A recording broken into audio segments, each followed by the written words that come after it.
പല തവണയായിട്ട് ഞാൻ പറയുന്നതാണ്, കർത്താവിനെ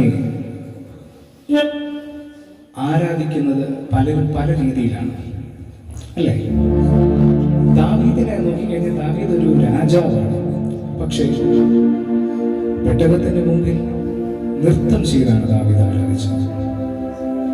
അതേ ദാവീദ് തന്നെ പറയുന്നു സങ്കീർത്തനത്തിൽ, പല രീതിയിലും ദൈവത്തെ നമുക്ക് ആരാധിക്കാം. കൈത്താളത്തോടെ, തപ്പിനോടെ, ദൈവസന്നിധിയിൽ നമ്മൾ തുടർന്നുള്ള ഗാനങ്ങൾ നമ്മൾ പാടുമ്പോൾ, കഴിഞ്ഞ പാട്ട് നമ്മൾ മുമ്പ് പാടിയ പാട്ട് എനിക്ക് ഭയങ്കര ഹാർട്ട് ടച്ചിങ്, ഞങ്ങളുടെ പ്രാക്ടീസ് ചെയ്യുന്ന സമയത്ത് ഭയങ്കര ഹാർട്ട് ടച്ചിങ് ആയിരുന്നു. നമ്മളൊന്ന് നമ്മുടെ ലൈഫ് ഒന്ന് ശോധന ചെയ്ത് കഴിഞ്ഞാൽ നമുക്ക് അറിയാൻ പറ്റും കർത്താവിന്റെ സ്നേഹം അനുഭവിക്കാൻ തക്കത് ഒന്നുമില്ല, അല്ലേ? നമ്മുടെ ലൈഫ് നോക്കിക്കഴിഞ്ഞാൽ എത്രയ്ക്കും അതിനെ സിമ്പിൾ രീതി പറഞ്ഞു കഴിഞ്ഞാൽ പാപക്കുഴിയിലായിരുന്നു നമ്മളെ. തന്റെ കൈ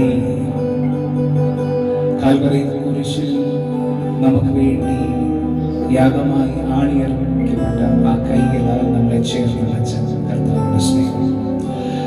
അങ്ങനെയൊക്കെ ഒന്ന് വിചാരിച്ചു കഴിഞ്ഞാൽ, അങ്ങനെയൊക്കെ ഒന്ന് ചിന്തിച്ചു കഴിഞ്ഞാൽ നമുക്ക് മനസ്സിലാകും നമ്മൾ സത്യം പറഞ്ഞ ഇപ്പോഴായിരിക്കുന്ന സിറ്റുവേഷൻസ് ഒക്കെ ഒന്നും നമ്മുടേതല്ല, കർത്താവ് നമുക്ക് തന്ന. ഹല്ലേലൂയ. എത്ര സ്ട്രഗിൾസ് ഉണ്ടെങ്കിലും, എത്ര പ്രശ്നമുണ്ടെങ്കിലും, ഇപ്പോഴും നമ്മളിങ്ങനെ നിൽക്കുന്നുണ്ടെങ്കിൽ അതപ്പം തന്ന കരുണയൊന്നുകൊണ്ട് മാത്രം.